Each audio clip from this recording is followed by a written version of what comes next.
Oke, kita lanjutkan. Selanjutnya akan saya berikan sebuah contoh artikel ilmiah dari mata kuliah Tourism Geografi ini yang sudah dikerjakan oleh semester sebelumnya. Ini saya pilihkan dari yang paling bagus dan yang paling sesuai dengan yang sudah saya sebutkan tadi, susunan penulisannya. Dari segi judulnya kita lihat di sini, strategi pengembangan Taman Tebing Breksi sebagai daya tarik wisata berbasis betang lahan kars di Sleman, Yogyakarta. Nah ini maaf ini ada yang salah, harusnya di Kabupaten Sleman, Daerah Istimewa Yogyakarta ini. Mohon maaf belum sempat saya ubah. Langsung aja, setelah menulis judul ada lambang logo universitas atau kampusnya, kampus IPRAM atau kampus lainnya kalau yang dari kampus lain, dan dituliskan penyusunnya siapa aja. Kalau penulisnya 3 orang ya ditulis 3 orang dan dituliskan NIM-nya.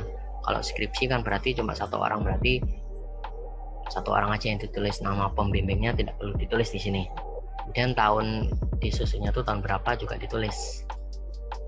Dan selanjutnya ada kata pengantar. Nah, silakan dibuat kata pengantarnya seperti ini contohnya.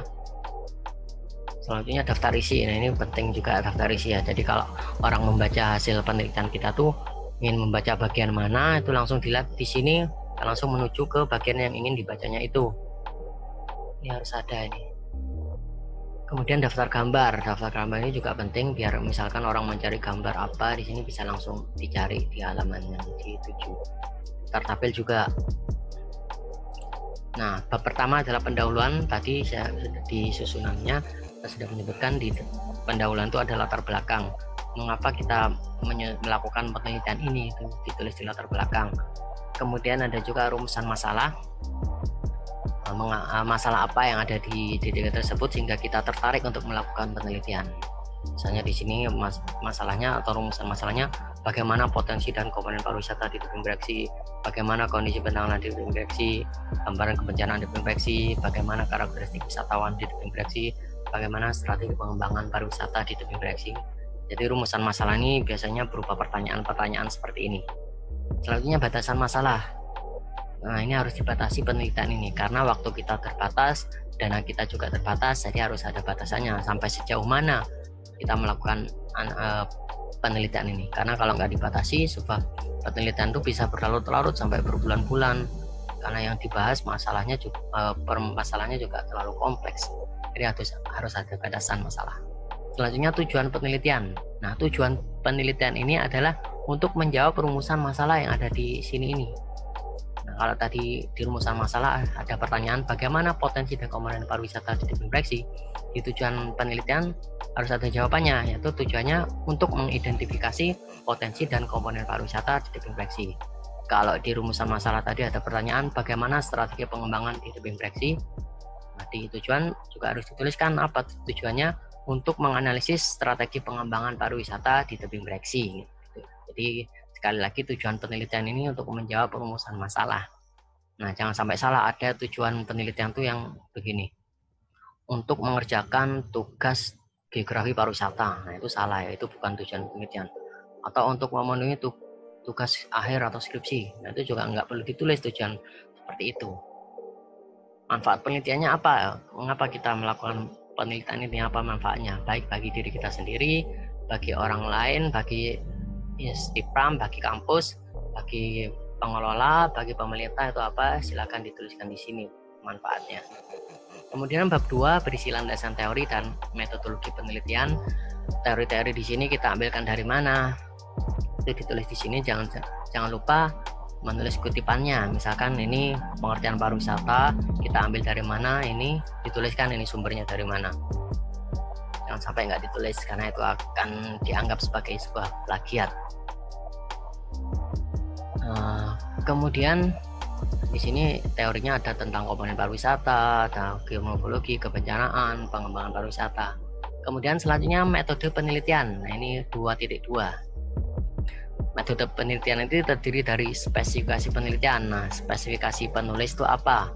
Kalau misalkan bidangnya kan bidang pariwisata. Nah kalau spesifiknya apa? Apakah destinasi, apakah budaya, ataukah perhotelan, dan lain sebagainya. Selanjutnya jenis penelitian. Jenis penelitian ini biasanya ada 2, kualitatif dan kuantitatif. Kalau kualitatif itu biasanya yang analisis yang apa ya, yang banyak deskripsi itu. Sedangkan kalau kuantitatif itu biasanya banyak hitung-hitungannya atau analisis statistik, itu biasanya itu merupakan analisis kuantitatif. Selanjutnya lokasi dan waktu, di mana lokasi penelitian kita, di mata waktu penelitian kita itu tulis di sini. Di Desa Sambirejo, Prambanan, Kabupaten Sleman, DIY. Jenis datanya ada jenis data primer dan juga data sekunder. Data primer itu data yang kita dapatkan langsung di lapangan ketika melakukan observasi, wawancara maupun kuesioner. Data sekunder itu data yang didapat dari instansi, dari buku-buku, dari jurnal, dari literatur, dokumen-dokumen yang kita dapatkan, itu namanya data sekunder, data yang tidak langsung kita dapatkan melalui penelitian kita di lapangan. Selanjutnya teknik pengumpulan data, ada survei primer. Survei primer ini metode pengumpulan yang dilakukan secara langsung terjun ke lapangan, sedangkan yang itu terdiri dari 3 ya, ada observasi, ada wawancara, dan juga kuesioner. Nah, ini 3-tiganya biasanya dilakukan ketika kita melakukan penelitian ini. Nah, ada juga survei sekunder. Survei sekunder ini kita mendatangi instansi, mendatangi dinas pariwisata atau dinas lainnya untuk minta data-data yang mereka miliki yang terkait dengan lokasi penelitian kita. Misalkan mereka punya data tentang Kabupaten Sleman, tentang pariwisata di Sleman, tentang data-data tentang tebing breksi, misalkan kunjungan wisatawan dan sebagainya, itu bisa kita minta, dan itu sebagai data atau data sekunder, dan berarti kita melakukan survei sekunder. Metode analisis data, nah ini yang banyak digunakan untuk penelitian pariwisata itu biasanya analisis SWOT. Meskipun kita bisa melakukan analisis yang lainnya, nggak perlu kita bahas di sini ya. Selanjutnya bab 3 itu adalah hasil penelitian dan analisis data. Pertama, 3.1 berisi deskripsi data tentang Kabupaten Sleman dulu, karena tebing breksi ada di Kabupaten Sleman, jadi kita di bagian ini menjelaskan Kabupaten Sleman. Misalnya Kabupaten Sleman itu terdapat di provinsi mana, terus koordinatnya berapa, terdiri dari kecamatan apa saja, luasnya berapa. Nah, itu data-data ini biasanya kita dapatkan melalui survei instansi atau berupa data sekunder gitu ya. Kemudian selanjutnya data wisata, profil DTW tebing breksi. Setelah tadi profil Kabupaten Sleman, sekarang ke profil Taman Tebing Breksi. Nah, ini ditampilkan peta Kabupaten Sleman dan ditunjukkan di mana lokasi tebing breksi dalam peta dalam wilayah Sleman ini. Nah, kira-kira kan berada di sini ya tebing breksi ini. Nah, dituliskan, dikasih keterangan sendiri, dikasih titik-titik di sini, di legenda ditambahkan ini adalah tebing breksi. Kita zoom biar kelihatan. Nah, ini ya. Jadi seperti ini ya. Jadi harus ada peta dalam penelitian kita itu biar orang tahu di mana lokasi yang kita teliti itu, karena belum tentu semua orang tahu di mana lokasi tebing breksi itu dan bentuk wilayah Sleman itu seperti apa. Bisa kita tahu melalui peta ini. Kalau kita punya peta seperti ini sangat membantu sekali dalam penelitian kita. Misalnya kita dapat peta seperti ini dan kita belum melakukan penelitian ke lapangan, kita sudah bisa menulis tentang tebing breksi ini. Misalkan tebing breksi berada di kecamatan apa, desa apa, bisa kita baca melalui peta ini. Jadi sangat penting sekali peta itu ya dalam penelitian pariwisata. Dan jangan lupa dituliskan sumbernya. Jadi tiap gambar, tiap foto itu harus ada keterangan gambar keberapa dan ini gambar tentang apa dan sumbernya dari mana. Yang menjelaskan tebing breksi harus ada nama desanya, kecamatan, kabupaten, dan titik koordinatnya berapa, dan juga keterangan-keterangan lain yang terkait dengan taman tebing breksi ini. Kemudian hasil dan pembahasan. Hasil pembahasan pertama yaitu tentang karakteristik wisatawan. Karakteristik wisatawan itu terdiri dari apa saja, jenis kelaminnya, kemudian daerah asal wisatawan dari mana, pendidikan terakhir. Nah, ini data-data ini kita ambil, kita olah dari hasil kuesioner yang kita bagikan kepada wisatawan atau responden yang kita berikan kuesioner itu.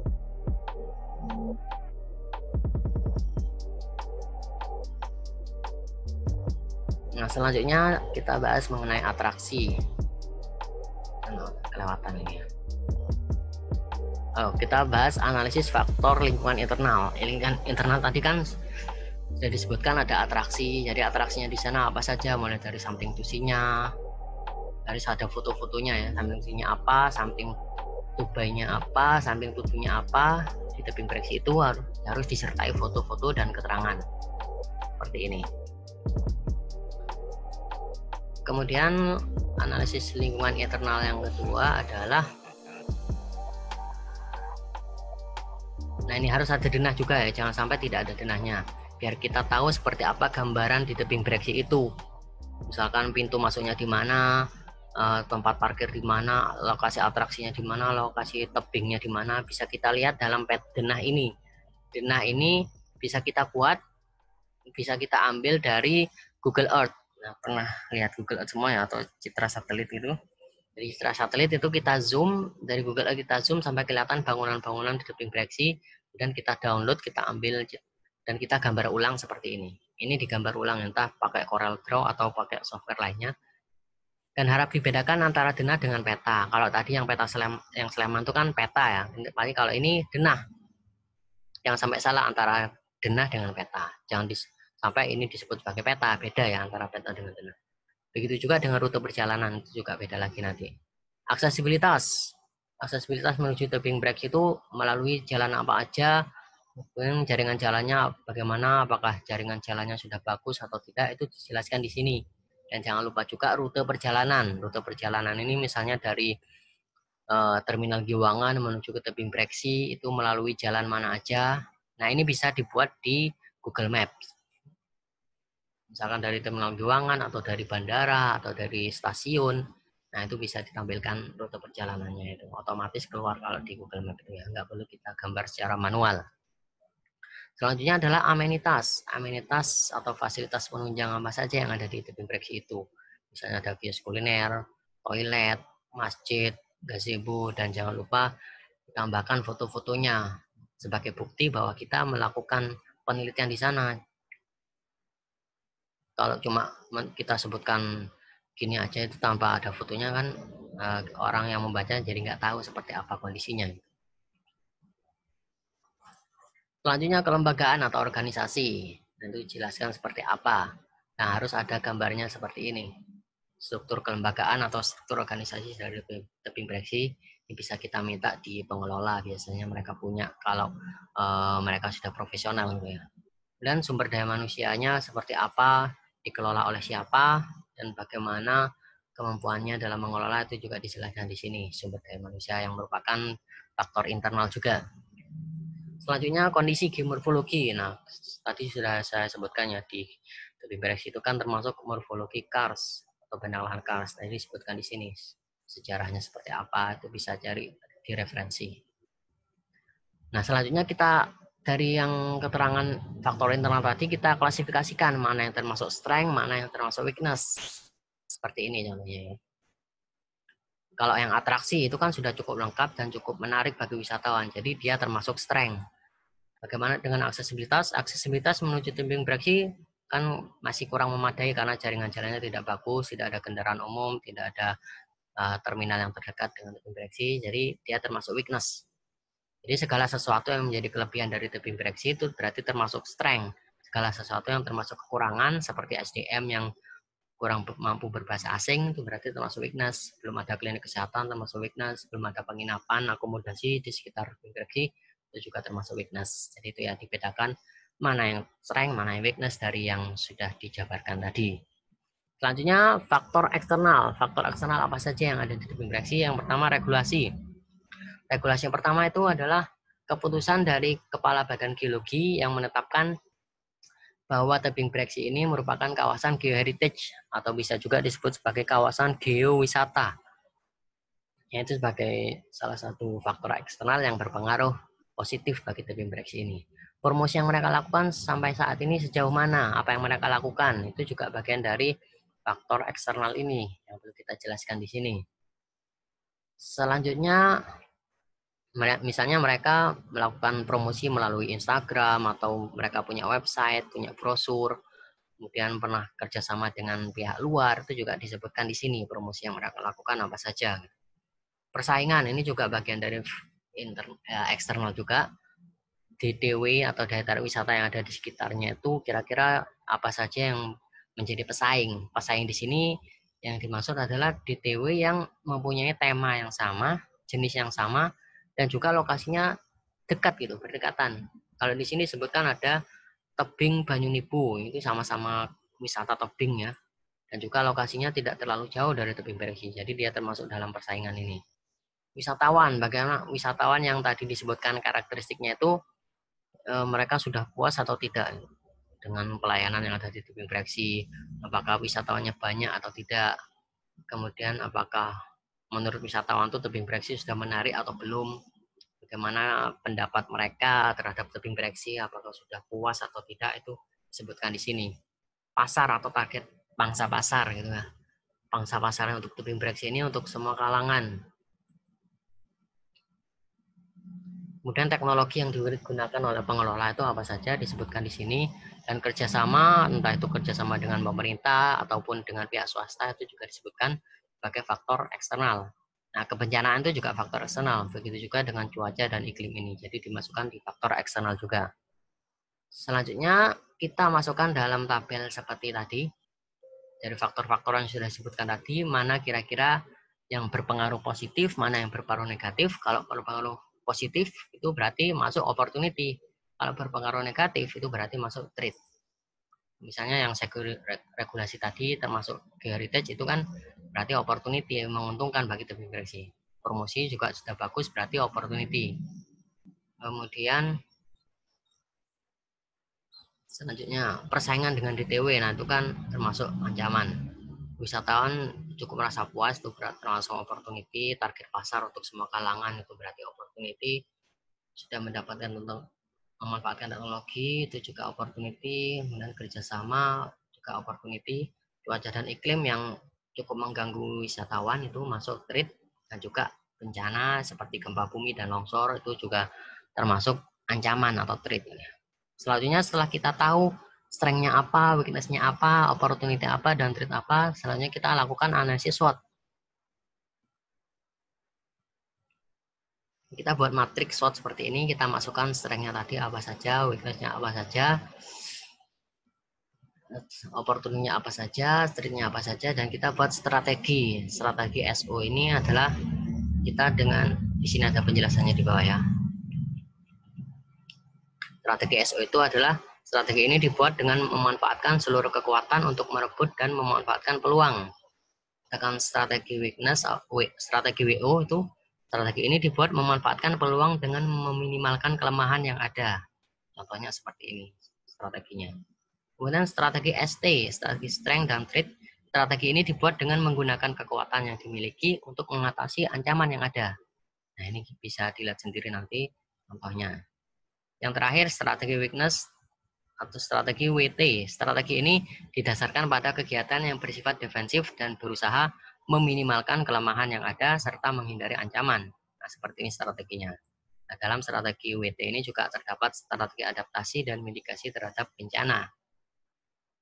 Selanjutnya jawaban rumusan masalah. Nah, setelah semua analisis sudah kita lakukan, termasuk sampai analisis SWOT. Nah, kita lihat di sini apakah analisisnya itu sudah menjawab masalah atau belum. Nah, silakan dituliskan di sini. Bagaimana potensi dan komponen tebing Breksi tadi sudah dibahas ini ya. Bagaimana kondisi bentang alam atau bentang lahan di tebing Breksi ini juga sudah ada jawabannya. Gambaran kebencanaan juga sudah ada jawabannya. Karakteristik wisatawan tadi sudah lengkap banget ini. Strategi pengembangan, nah itu tadi yang hasil analisis SWOT dituliskan lagi di sini. Termasuk strategi adaptasi dan juga mitigasi terhadap bencana alam. Oke, kira-kira itu. Yang terakhir simpulan ini biasa aja ini. Bisa dibaca sendiri nanti kesimpulannya apa setelah kita lakukan penelitian ini, dan juga saran dari penulis atau dari peneliti itu apa untuk dinas pariwisata, untuk masyarakat dan pengelola. Daftar pustaka jangan lupa dituliskan ya. Kalau misalkan tadi di bab 2 itu kan saya kasih contoh ini ya. Nah, ini ada Mulyadi Damiasi Ria Eka Yunita, itu berarti di daftar pustaka harus ada ini. Kita lihat apakah ada daftar pustaka. Nah, ini Damiasi Ria ini sudah ada berarti ya.